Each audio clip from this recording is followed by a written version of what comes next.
So the last thing that we're going to look at is when we're taking kickouts, right? We need to know what we're doing before we take the kick out. If we're going short, then the centre backs need to drop in, our fullbacks get wide, and then the centre mids are then making passing angles, looking for the ball, right? But what's happened sometimes in previous games is that the centre backs drop in to look for the ball short, and then the centre mids are standing on the halfway line expecting the long ball, right? Or on the other half, centre mids dropping in looking for the short, and then keeper hoofs along. We need to be on the same page. So the little thing that we're going to do here is called 5 of the dice, right? So when the goalkeeper is taking the kick out, there's going to be one man, he's the target man.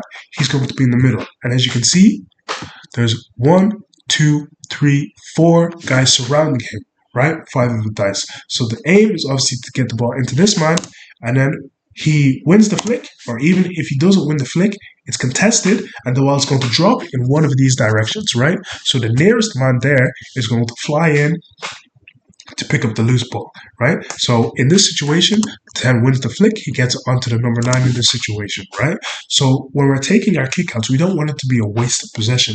When I say get around the striker, get around the big man, right? I want us to form this little 5 of the dice around him, so when the ball drops into the center, we are there to win it back. Of course, their players are going to tightly contest the loose ball, but the idea is if we know what we're doing and we know what the idea is, then we can be first to react, right? Which will allow us to get to the ball first and break on it, right? So in this situation, he gets the flick onto the 9, who drives us forward down the line. Some of the key principles I want us to remember that will translate across our different formations as we move into our training session on Tuesday is that, number 1, communication is key all across the pitch. Number 2, there's a difference in having fluidity and a game plan with position switching and needlessly crisscrossing each other and running across players in a position that's already occupied because you're looking to get closer to the ball. Lads in midfield especially. In our last match, everybody was really hungry to get on the ball, which is good.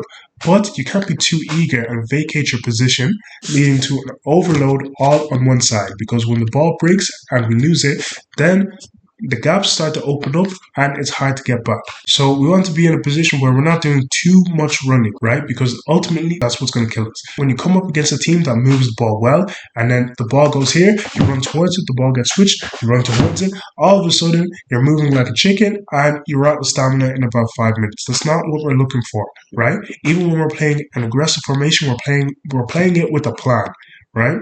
So that our left mid isn't going from the left back, sprinting all the way over to the centre back, covering all the way into centre mid.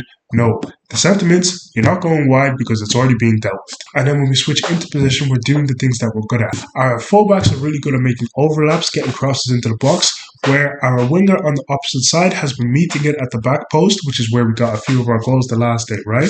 And our centre mids are obviously showing support, getting into the box and being around the edge for when the loose ball breaks. So in possession, I'm very happy with how we performed for the most part.